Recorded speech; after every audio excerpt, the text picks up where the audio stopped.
Today is Sunday, October 3rd, and we're here with Raden. I'm Alex Collis, and I'm here with Sammy Eisenberg and Justin Dunn, and this is the third interview. So last time we talked, you had said that you had been reunited with your mother and your sister. Where did you go after that? Right. To take up the narrative, once in 1945 the war was over and we were reunited, the three of us. There were no other relatives, and we came to Warsaw. This was where everyone came from, little towns, people that were hidden, people that came from the Soviet Union came back to Poland, and everyone was looking for relatives. So there really was a difficult time to look. There was no internet, there were no newspapers, people didn't know where to find their relatives.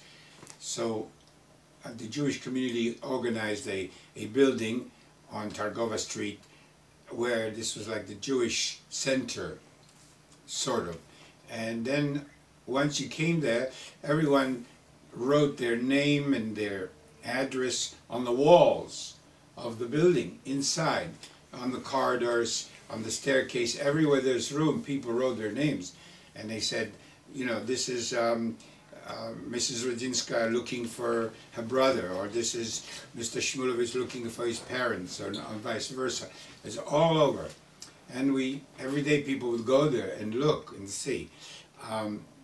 Well, it turned out that there were also people that wrote from America to this place. And they said they are looking for relatives.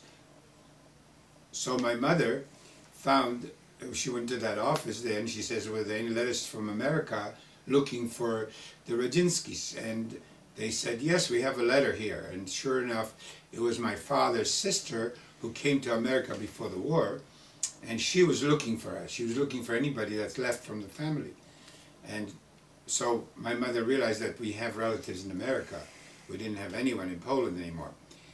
But it wasn't so easy to come to America, because as soon as the war was over, the Russians came to Poland to liberate us, but they established their own government, a sort of a puppet government in Poland, and it was communist. They had an election, but I don't even remember anymore what the stakes of the election were, but they elected a government that was favorable to the communist Soviet Union. So they embargoed everyone not to leave Poland. You couldn't just ask for a passport to America or a visa and just leave. So my mother had a plan. She didn't share it with us, but her plan was that she would send me to America, to my aunt who lived in Brooklyn, but she could not do it directly. So she looked for places that had, from there was a chance that they would find a way to send children overseas. And she sent me to one place which was sort of a religious communal day school that was organized after the war, and they promised they would take me to America. But after a few weeks, my mother realized that they weren't able to send anyone to America either. So she tried another place. My sister was very little, so she didn't send her anywhere, but for me, she tried to send me to different places. And then she actually saw an advertisement in the Polish newspaper from a rabbi who was an army chaplain in the British Army, who was designated by the Jewish community of London to go to Poland and to look for orphans or children that had one parent or no parents that were Jewish, and they were going to take them to England. So that's how my mother decided that she would contact this Dr. Schoenfeld. So we went to a hotel.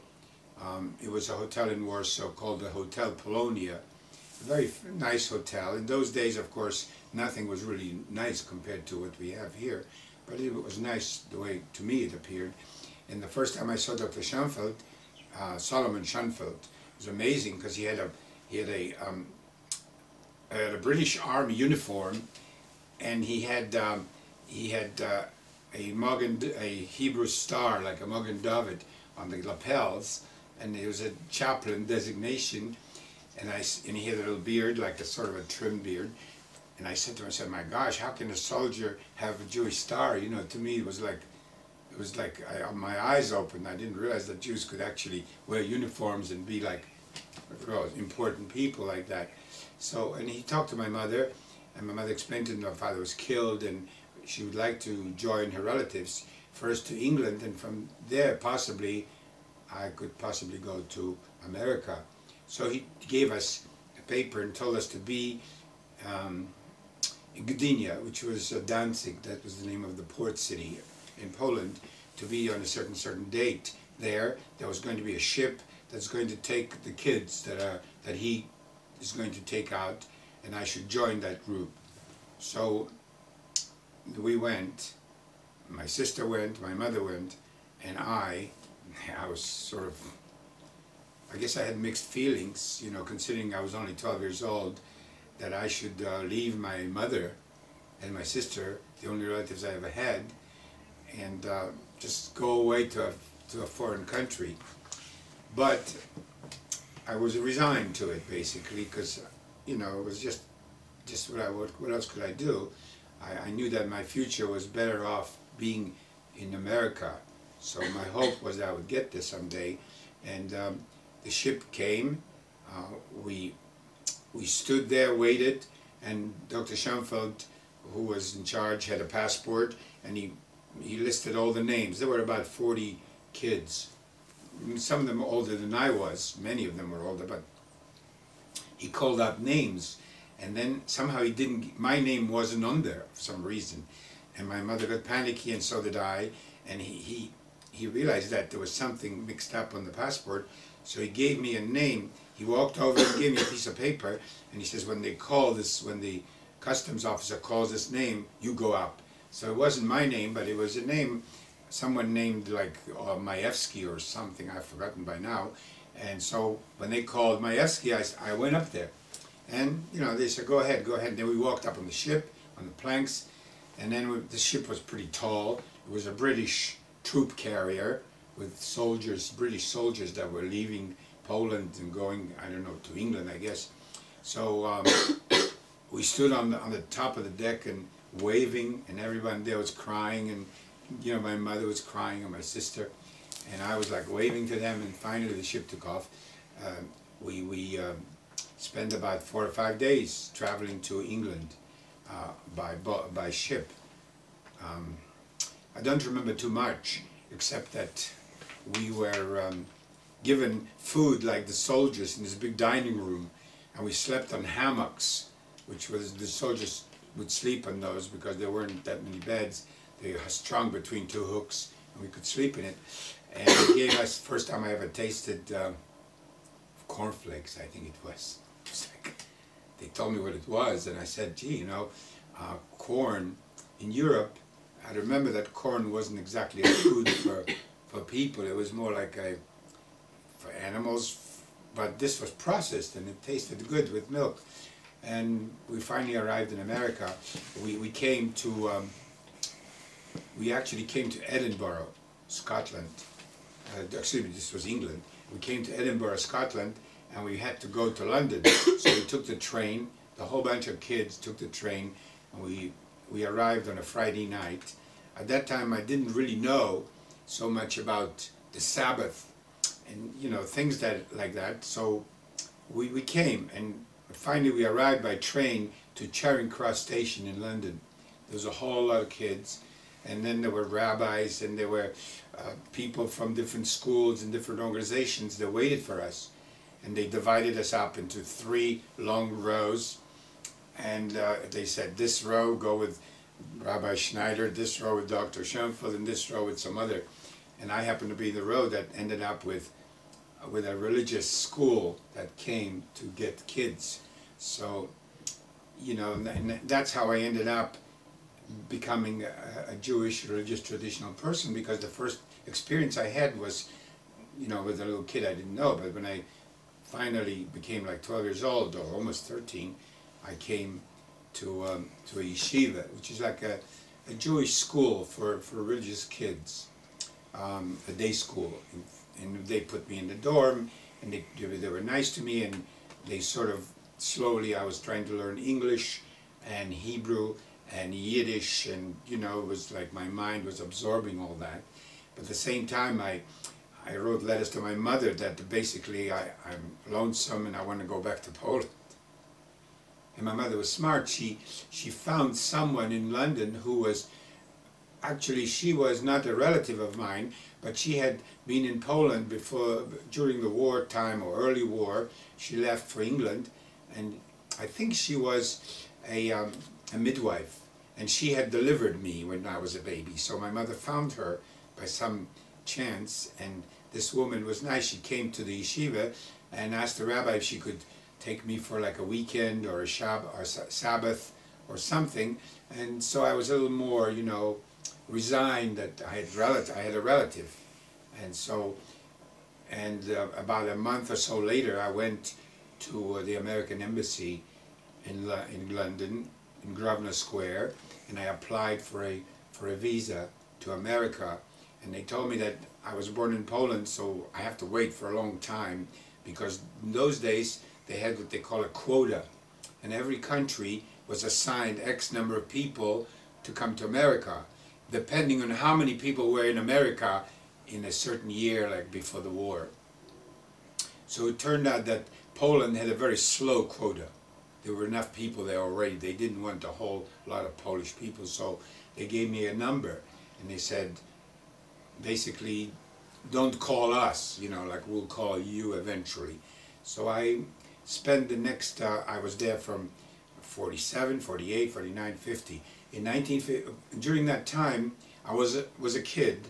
I was in this yeshiva, this home for boys. There were only boys there. London was post-war. There were a lot of buildings that were ruined from the war, and we were pretty frugal in that school. There wasn't, no one really had tuition paid because they were all kids who came from Europe and all over. So the school existed from charity, and in fact we on a Sunday night we would go out and with little cups, not cups but little boxes with a slit, and we would go to the Jewish neighborhoods and like go around collecting money. I remember once we went into a home where they were sitting and playing cards. It was in Golders Green. It's a nice neighborhood, and me and another boy walked in, and they saw us, Jewish kids, and most of them were Jewish. So they took the money from the pot, you know, where all they had the betting pot, and they gave us. So we were lucky that time. We got maybe a few dollars. Anyway, my mother had tried to help as much as she could from Poland. She herself didn't have enough money. The Polish people wouldn't allow to send money out. So, but she bought post office vouchers, like stamp vouchers, which I could exchange for pounds or shillings in England. She sent me mushrooms. Believe it or not, dried mushrooms were a delicacy in those days. And Polish dried mushrooms you could sell to a grocery store, like a little string of mushrooms, maybe for £1 or whatever. So I did that. Then she sent me blueberry juice, you know, extract, which was made in Poland, but you could also sell that because it was like a syrup, a blueberry syrup, pure blueberries, really expensive. I guess now you probably get it cheap, but in those days it was a luxury. So I managed to get a little money, and the school gave me some money for the laundry and so on, and we had ration coupons because London was rationed, and like the rabbi's wife would collect all the coupons from us and give us back the chocolate coupons or the candy coupons, and the others she kept. And so we survived, and eventually my number came up. It was in 1951. The number came up, so I went to the American Embassy, and they wrote me a letter. They said, your number is up and you must produce a prepaid passage, and you must produce a affidavit of support from an American family that's willing to like vouch for your you know, like not be dependent on the state, but have some place to go. So my mother wrote to my aunt in Brooklyn, and my aunt right away sent me a ship's card, a prepaid passage on on a ship. And also she sent me an affidavit of support. Then we had to go to the embassy, and the embassy had a medical office, and everybody had to take an x-ray of the chest to see if you don't have like a disease or something. And in fact, some of the kids had problems. They had a spot on the lung or something, and they couldn't go to America at that time. Maybe later they would. So I was okay, and they came when I came to America on a ship. This time it wasn't a troop ship like last time. It was like it was a Cunard White Star liner, and it was called the Mauritania. I think it belonged to England, you know, British ship, HMS Mauritania. I think it's not anymore there's no more Mauritania, but the Cunard White Star was nice. It took 6 days. I got sick on the ship, came to America. So my aunt, and she had a brother who lived here, they waited for me in Brooklyn at the Navy Yard. I guess in those days there was like a Navy Yard and also a ship's docking place. She cried so bad. It was her brother's son, in other words, it was a nephew, and it's like the first time she saw someone from Europe who, you know, who were considered dead. But here I was, you know, and she took all my clothes, gave them to somewhere, and bought me American-style clothes. I was dressed like in Europe. I'm not sure what it was, but they were a little small for me, perhaps. So she was very nice. She had a son, an only son, Jack, and he was sort of my age, a little younger. And between her husband, and the son, they treated me very nice. And it was in Brooklyn. I don't know if you're familiar with Brooklyn. In those days, it was like a Jewish neighborhood there. So what happened was, there was a big school not far away. You probably won't even know the name, but it was called Chaim Berlin. It's a big yeshiva, like much bigger than the one in London. The trained rabbis and business people, whoever wanted to learn about the Torah.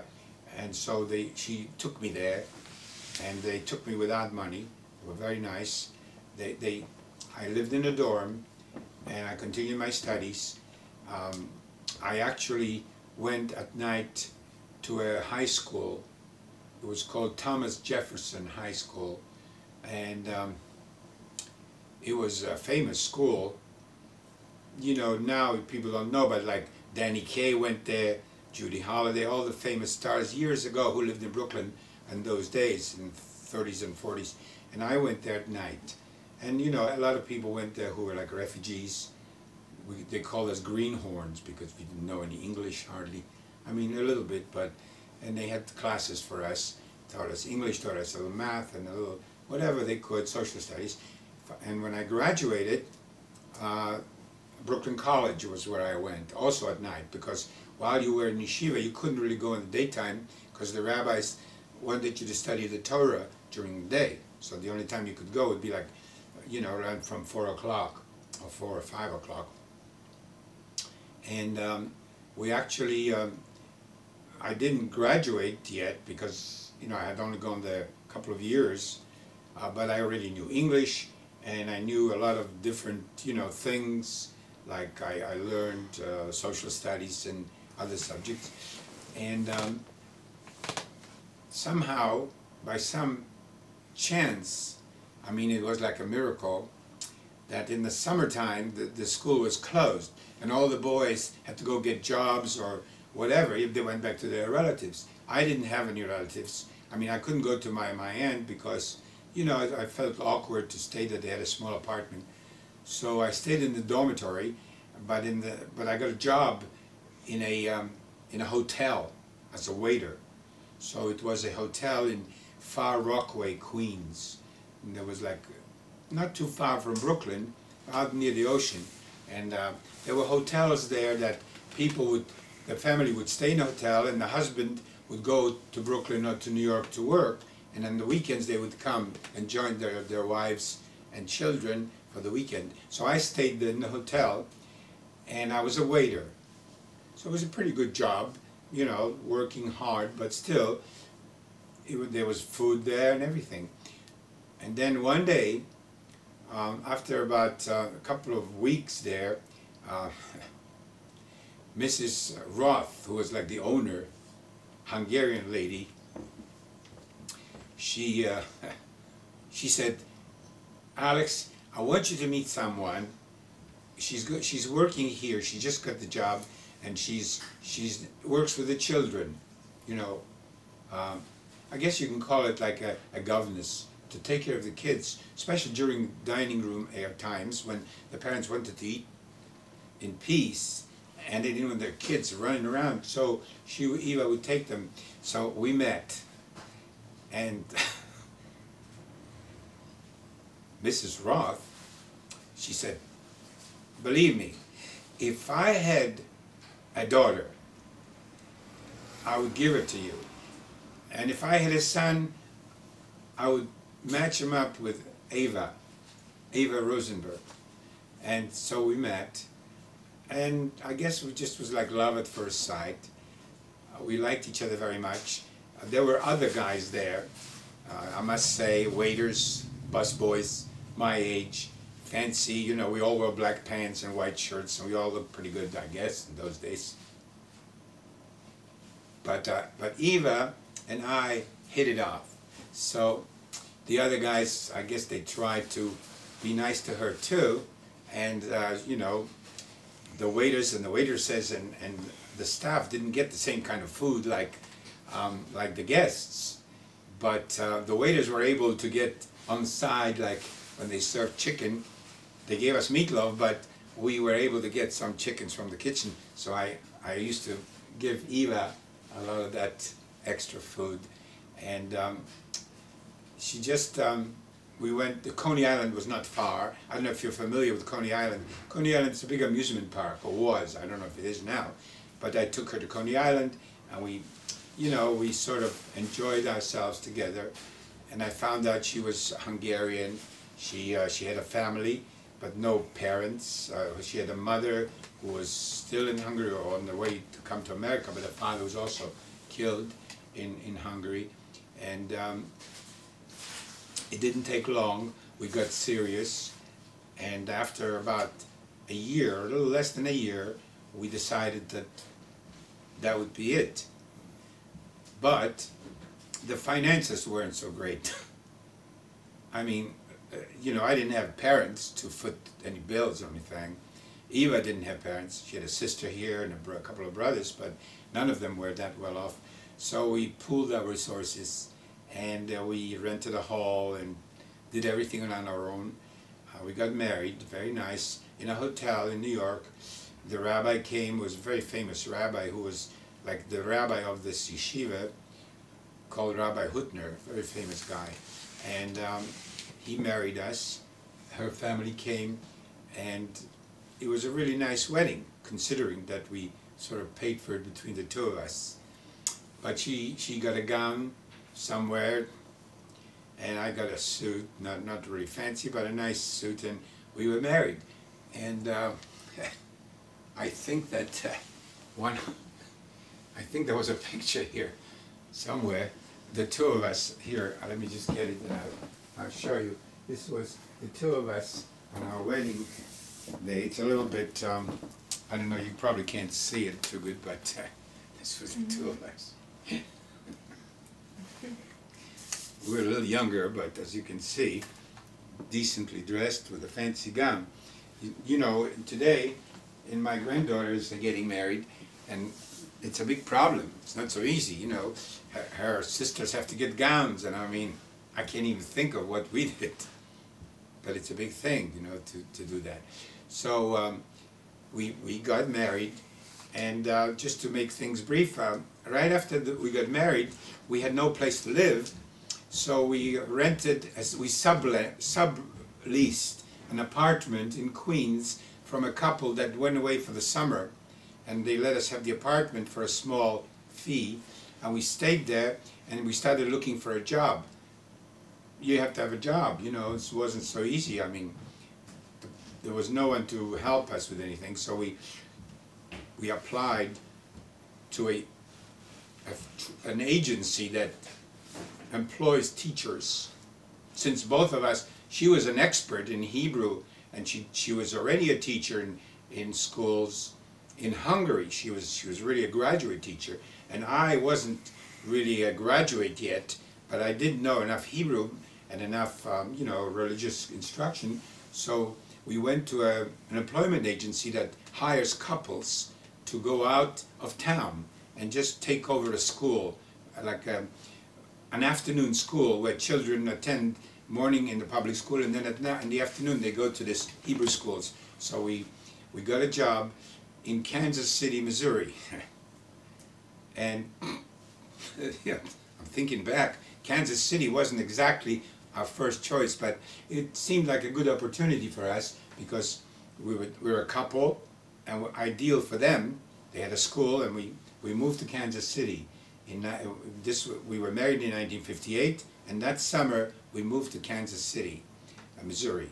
And we were in a school there. We took care of the school. I taught in a public high school in the morning because I already had enough credits in math to teach. It wasn't really a public high school. I think it was a parochial high school, like a Catholic high school. And Eva took care of the kids. And by the way, I wanted you to see her. Come, Eva. You want to be on camera, and you will... okay to be in the picture? Yes, well, there she is. Not a day older than when we first... Wonderful husband. Married 52 happy years. Yes. So we everybody says you can't find a man like that. So Everywhere when they said, "Oh, where did you find this wonderful guy?" I said, "Well, I'm just lucky." Yeah, so was I, and you know, we actually lived there for 10 years in Kansas City, till 66, from 58, 68 years, and then the kids grew up. The first, Rachel was our oldest, and then Mark came. And then eventually we decided that the kids had to go to school, and Kansas City at that time did not have much of a Jewish environment. Most Jewish people lived in the area like in the East Coast, and this was the Midwest. So we moved, and we got a job, again, teaching in a place called Norwich, Connecticut. And it's like Norwich, New London area, Eastern Connecticut. A very nice town. They had a day school and a nice high school where I taught, Norwich Free Academy, and we ran a school just like the other one. We just took care of a school of kids. I was the youth director. Eva was the teacher. They learn Hebrew and English, right. Everything. Yeah. In the same and school. you know, really, I meant to tell you this. I guess I skipped that important part, that it was in 1960. 1961, after we got married, 3 years later, I brought my mother to America.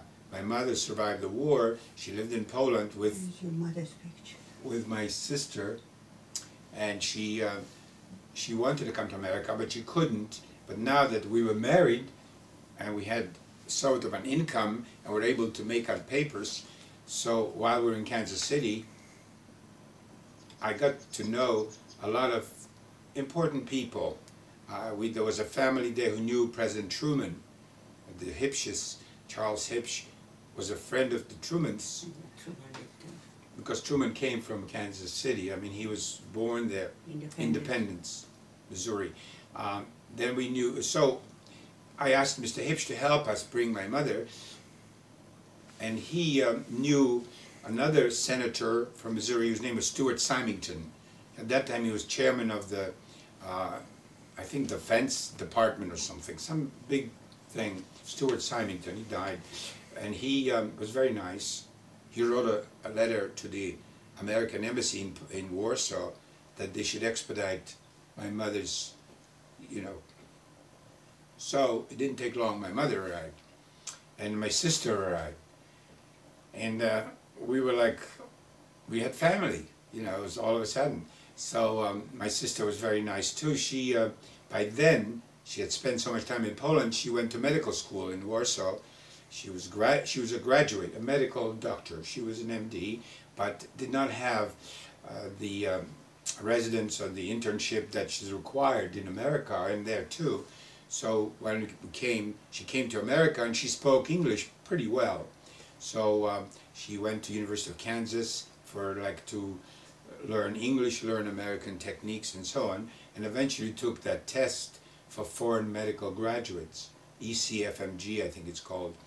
And once you pass that and you've got your medical degree, you could practice in the United States. So that's what happened to her. She got a job. She became a psychiatrist. And well, she was actually, when she came, she was a pediatrician. But then eventually, after about 6-7 years, she got tired of little kids, I guess, and just decided to go back to school and learn psychiatry. And she's now a practicing psychiatrist in New York. But my mother stayed with us, passed away in 1986. 86 she died. And she had a good life in America as much as possible. But now that I think back, she never wanted to talk about the war. And she was the only one, really, who could have told us so many things. And I didn't press her because she was uncomfortable. You know, she says, "Why?" In Yiddish, she would say, "Why do you have to talk about it? You know, let it go. It's history," and so on. So unfortunately, what I really found out about the life in Poland and in those days, what I remembered, plus what my sister was able to tell me, because she lived with my mother for many years while I was in America. So between that and her, we just kind of found out things, a lot of things that happened to us, you know, in Poland by my father and so on. And then we stayed in Norwich, Connecticut, till 1977. And again, my daughter was already 17, and she applied to Hopkins. Early admission she had to. Right. She wanted to go to Hopkins. She went to the same high school where I taught in Norwich. It was a little awkward, you know, having a job. But she never took classes with me, but the kids were aware that this is Mr. Raden's daughter. So, well, she graduated with honors. And she got all the awards. She got the awards. Latin awards. And I was like hiding in the back because it was awkward. But nevertheless, she went to where we came here to Baltimore. And of course, I got a job with a nice high school. Yeah, I started with, well, you don't know the high schools here, but you know, Delaney Senior High. In Delaney was where I worked first, but then the school that's called Owings Mills High School opened up in that time, and I got a job there and stayed in Owings Mills for many, many years until I transferred to Pikesville, where at that time there were a little more of a Jewish population in Pikesville, since many of Jewish people live in this area, so I was more comfortable there. And it was a little better for us. Rachel went to Hopkins, my son Mark, and my other son Robert, Zev, his Hebrew name is. They both attended a day school here in town called Talmudical Academy, very nice school. When they graduated, Rachel went to New York, and she went to NYU, New York University, and she took an MBA. She had an MBA from NYU. Mark and Robert, or Zev, both went to Yeshiva University, YU it's called, New York. It's a big school in New York. And when they finished 4 years, each one of them, they continued their education in it's called Albert Einstein School of Medicine in New York, which is affiliated with YU somewhat, but it's in the Bronx. It's a big school, a medical school. They both graduated, and Robert, my younger one, became an ophthalmologist. He's a retina surgeon. And Mark graduated and became well, he's an interventional radiologist. and he got a job. It's his only job he ever had, I think. He just went to Staten Island University Hospital as an intern resident, and eventually he's now chairman of radiology at Staten Island University Hospital. They have like 40 radiologists. So, And Rachel takes care of that. and Rachel, and between the three of them, they have 14 kids. So, I don't think all of them, maybe, I don't know if you can see this, but we had, when Eva graduated, when Eva retired from, she taught here at Chizuk Emunah, which is a big congregational school. It's on exit 21. When you get off at exit 21, you see a big, like a synagogue called Chizuk Emunah, and there's a day school there. And she taught there for many years. So when she retired a couple of years ago, they had a big party, and there were like, I would say about 700 people that came, including my whole family, our family. There's me and Eva, and then all the children, the 3 kids, their wives, and their offsprings. So this is where we are. We're both retired. Getting married? Oh yeah, I don't know. She is Shanley. So one of the kids. Is getting married. Yeah, that's the one. So that's our first grandchild getting married. So this is basically where we are. 52 years married, and on the 50th anniversary, well, it said happy anniversary. There was another word missing here, but these are all the different different scenes, pictures. Somehow they managed to go through our albums and found pictures of us, how we looked when we got married, and how we look more or less now. And this is my passport when I came to America. It's stateless. They wouldn't give me a Polish passport. It's my mother, my sister, and me. This is me when I was a baby. But it was very hard to get. All right, So this is Eva's mother, yes. and this is Eva when she was a kid. The big job on Wall Street. Oh yes. There are other parts of the story, of course, with my kids. As I said, they're all married happily. The boys have 4 children each, and Rachel, my daughter, has 6. And one of my sons, who has the 4, lives in Boca Raton. He's the ophthalmologist, and he has a wife, a very nice girl, and she's expecting the 5th child. So that's kind of nice. Maybe they're going to catch up with you know, they're not going to catch up with Rachel, but regardless. And Rachel, our oldest, has a daughter who's getting married very soon, in about a week and a half, 2 weeks from now, on October the 14th, in a place called Muncie, New York, upstate, near the Tappan Zee Bridge. And one we're all going to be there. PhD in psychology. Some of the kids, they're all kind of educated and very hard-working kids, either different professions, mostly in medical fields. Not a doctor, but all medical fields. Here, it's, this one here, they asked me to write. Oh yeah, Eva came to America, and she got this job as a governess in the hotel. But first she was interviewed by the Jewish paper and had to write freedom in all different languages. She wrote the Hebrew one, and this is like in come to Hungarian America, and here we Polish. have freedom, but Right. in Hungary you couldn't keep your religion. You know, I even had a picture, which is very little, but you can't tell.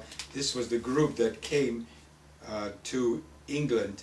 Dr. Schanfeld brought us, and it was in the newspaper in London, and I was one of those little pictures there on that picture. You know, so somehow, you know, looking back at all this, I would say that you know, I guess Hitler could not wipe out all the Jewish people that he planned to, and so each of us, in a way, represents hundreds and hundreds of Jewish people that didn't make it. You know, there were thousands and thousands that were killed, 6 million, But of course, in my circle of relatives, we lost about 20 or 25 of our own cousins and uncles and aunts and so on. So I feel good about it, that we have a big family, 14 grandchildren. Hopefully it'll grow. And Eva, now I only have one sister. She has 5 brothers and 2 sisters, so there's 8 children that survived really hard hardships in Hungary. I was from Poland and she was from Hungary, and they are very prolific in terms of children. They have, one brother has 14 children. Another brother has 10, I think, right? 11. 11. Yeah. But So when we came back, people couldn't believe it, because they they survived. usually It's kill like a the miracle. large families first. But we were in a place where a few large families, they couldn't kill us because they almost did. We were in a train. They were going to Right. take us to Auschwitz. And the train was bombed, and we thought maybe the Americans bombed the train, so they shouldn't take us. But about a month later, the Russians came in and the war ended, so they couldn't take us any further. So some people in this camp survived, except we were starving and all that. But when my mother and the 8 children came back, nobody could believe it. But my father was killed and all the We had a relatives. very similar history, you know. Somehow I think about it, They killed and I his said, father gee, and my father was killed, her father was killed. She survived with, you know, her brothers and sisters, with her mother, and I survived with my mother and sister. And our backgrounds were similar. I mean, you know, things worked out very well for us. You know, it's like miraculous in a way. I believe in providence, and I think God was really nice and good to us, that He helped us to live to this day. And thank God neither of us is very sick or anything, but we're getting older, and I'm always thinking that how long will it be before there won't be any people left from the generation that lived through the war. Those who were in their 20s are now in their late 80s. Those who were like 5, 6 years old are now in their late 70s. So we are like the last people. And I always was hoping that there will be this children of survivors who will continue. And if not the children, there may be museums and other things that will carry the memory, you know. Because if you read about, especially on the internet, you see all these vile and vicious denials of what happened, sort of denials of history. And to me, it's like denying my history. I was there. So people that say, well, it wasn't this, it wasn't that, they weren't so bad, they weren't so good, you know, and you say to yourself, how could you say that? I mean, My how grandmother can you, went to the gas chamber. You know that in Auschwitz. A cousin came back, and she has a number, because only people who were in Auschwitz have the number. We didn't get any. And she saw a grandmother going with to a the gas towel chamber? and going in, and they thought it was a real shower, but Yeah. it was, you know, gas. And my grandmother and cousins, but this cousin who came back, she actually, that was in Auschwitz, she actually saw, so the grandparents, cousins, uncles. So that, you know, in a way, my history is a separate kind of thing. I was called, now they refer to as the hidden children. There were some that were sent, you know, like in England, they went on a kinder transport, they were taken into British homes, others, but me, I survived in Poland.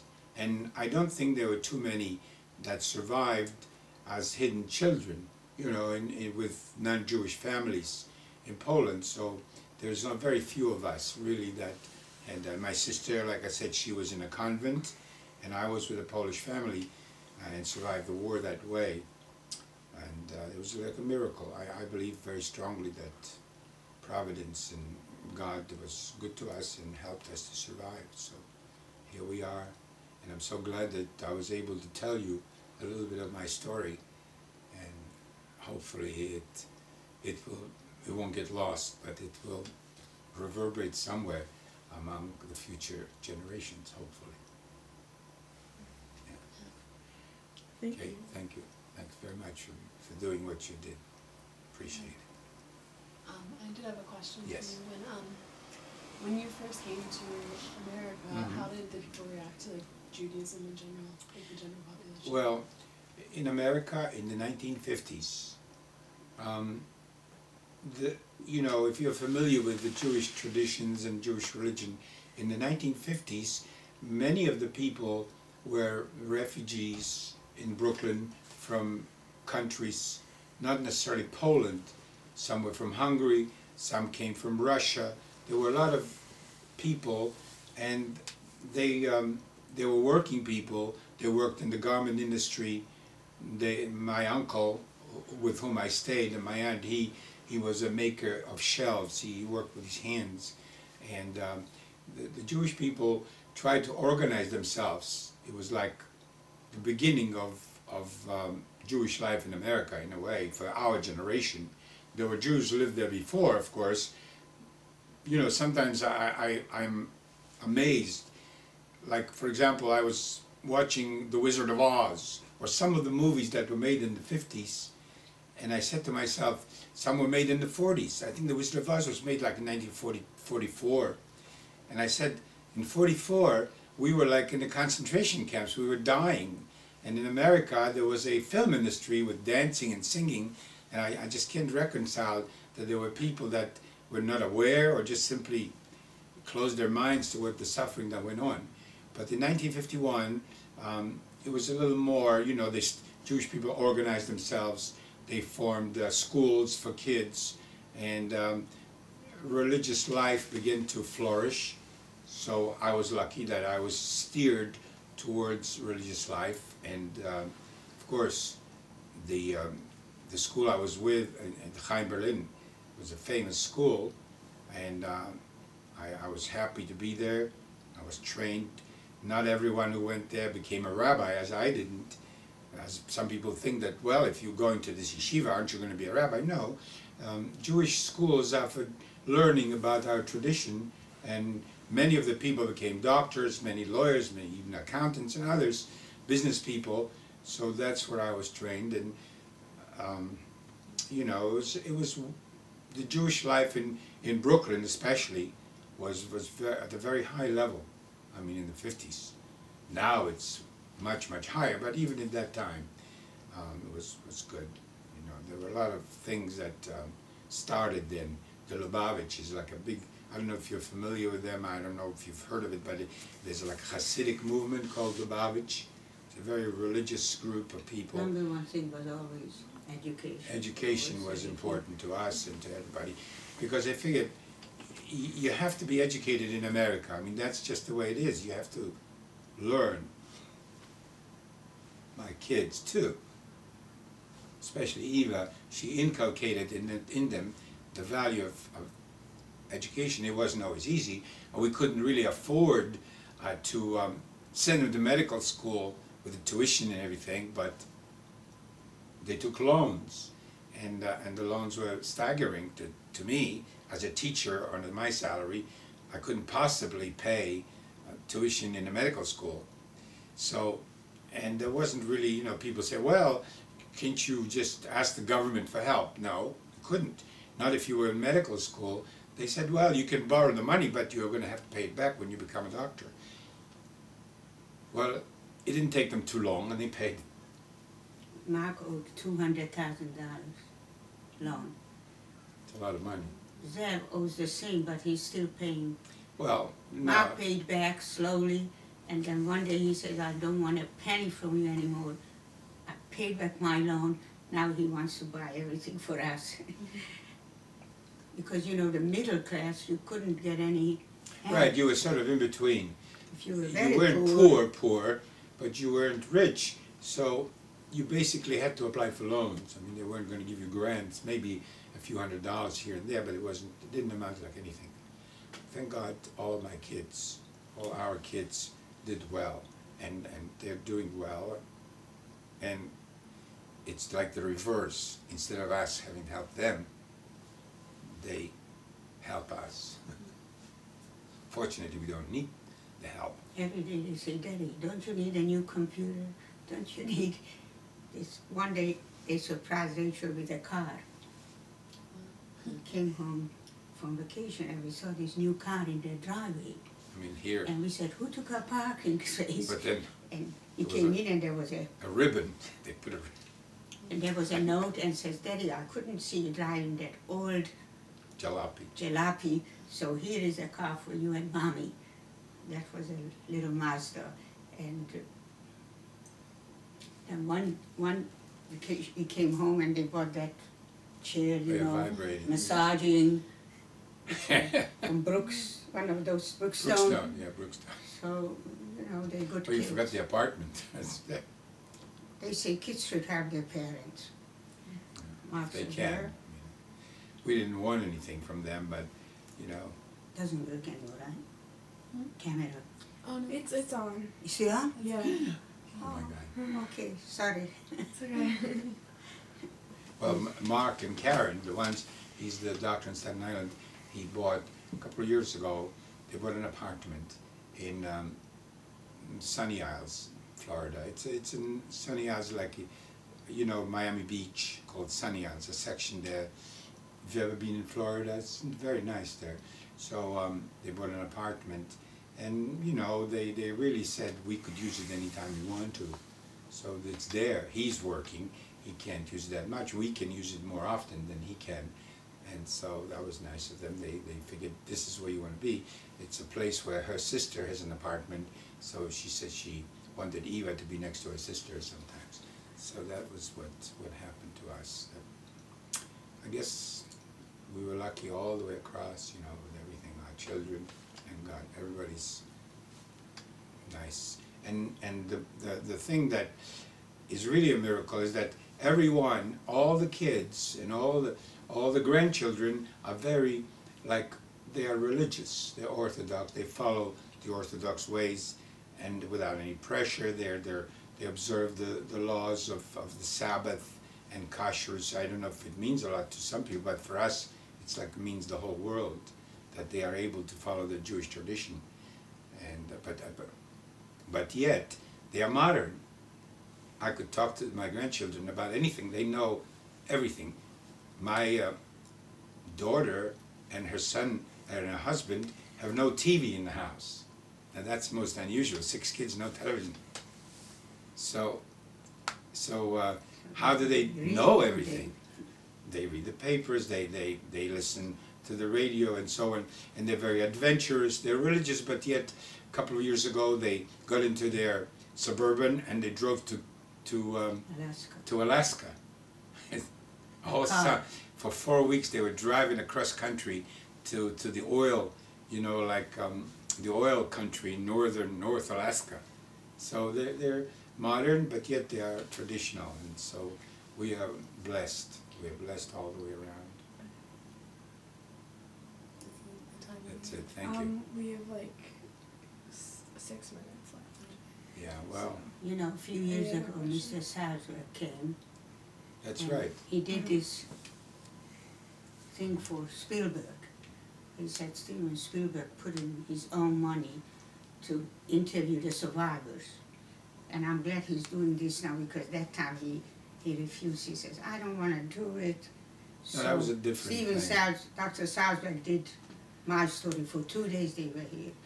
And I have those tapes. And you know, a couple of last year, I think, my granddaughter, who lives in Staten Island, Yael, my son's daughter, she goes to a school in Queens, Yeshiva University High School for Girls, and they organized a program also. It's called Names, Not Numbers. So the gist of it is to interview survivors and show how they live and everything else. And I was one of those that were honored to be there and had interviewed also, different than this, but still it's a good thing, because there were hundreds of people, and somehow, you know, it perpetuates the memory, I think, and so whatever I a could copy do. went to Yeah, Yad Vashem in Israel, right, and a copy went to the Holocaust Museum in Washington. right, right. So it's mostly for research, but the people go and visit and look up names, and it's just something that continues. And no one, you know, I don't think anyone makes a big deal out of this. Like some of the internet postings, they say, well, the Jews, all they do want to talk about is the Holocaust. No, not really. We just want to live normal lives. In fact, my mother never wanted to talk about anything like that. But still, it happened. It's something that happened, and it should never happen again. That's why we are very sensitive to, you know, things that people say or do or act out, and to us it's very important to not allow this to happen. So we do our best. Israel is important to us too. Even though we spent a couple of summers in Israel, you know, Eva and I, and studied there, but there were people that, you know, sometimes if you look at a map of the Middle East, Israel is like a little matchbox, and the countries around it are like giant mats, almost like a curtain all around Israel. And somehow that little piece of land, they can't take it. I mean, they're like bothered by it. No matter what the Israelis say or do, everybody's like, wow. Meanwhile, they're killing people in Rwanda, India, and Pakistan, and right now Iraq, Iran, and all Afghanistan. Israel, one little kid gets killed by accident by some soldier that is gun discharged, and 12 different articles in the New York Times about it. You know, it's like you begin to think, now wait a minute, is this really, you know, what they're thinking, or is this something, there's an agenda behind it, you know? It's like crazy. The world is just completely whacked out about the Jews somehow, you know? What can I tell you? Yeah, but then again, Jewish people survived. That's the main thing. We survived. Sometimes they, like when the Haitians had the big trouble, In Haiti. they didn't even print in all the papers. Israel went, you probably know about it, they set up a whole hospital. The Israelis provided them with a hospital. They had a whole Complete hospital, facilities. they had the doctors, they still there. They stayed They after were the everyone first- left in Haiti after that flood. Israelis were like, they had a complete hospital And that they flew. had one Like program 12 on the planes TV, came like with. Brian Williams says this little country was the one who was the first one to there to help and set up, but some people, you know, didn't want to make a big deal out of it. Not only that, but in Israel, the Arabs get along real well with the Jews. You know, I mean, the ones who live within Israel, they're like citizens. They vote, they're members of parliament. And so the ones who really cause the agitators are not even there. They're outsiders. So, very good. I did have one more question for you. Mhm. Were you ever in contact with the family that you stayed with again? Yes. After the war, while we were in Poland in 1945, 1946, my mother was always in contact with them. She was alone, and they were married. They had families and everything, but she tried to help as much as she could. Whenever she got a package from America, she would like divide it up. This is for the customers, this is for us. And she split things and took it over to their house. When we came to America, she continued to be in contact. But as I think I mentioned it before, Mr. Cushman died within a few years after the war. He died of liver disease. Mrs. Cushman, we lost track of her. One of the son, Bodek, was arrested by the communists, put in jail for like activities against the government or something.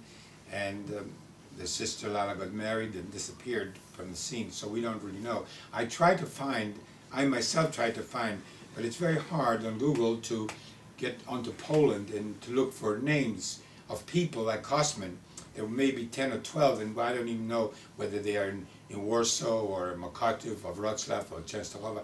I didn't even know where they are, so we did. We wrote their names into the Yad Vashem in Israel, into that Holocaust memorial for the righteous Gentiles, but I really couldn't do much more, you know, just couldn't.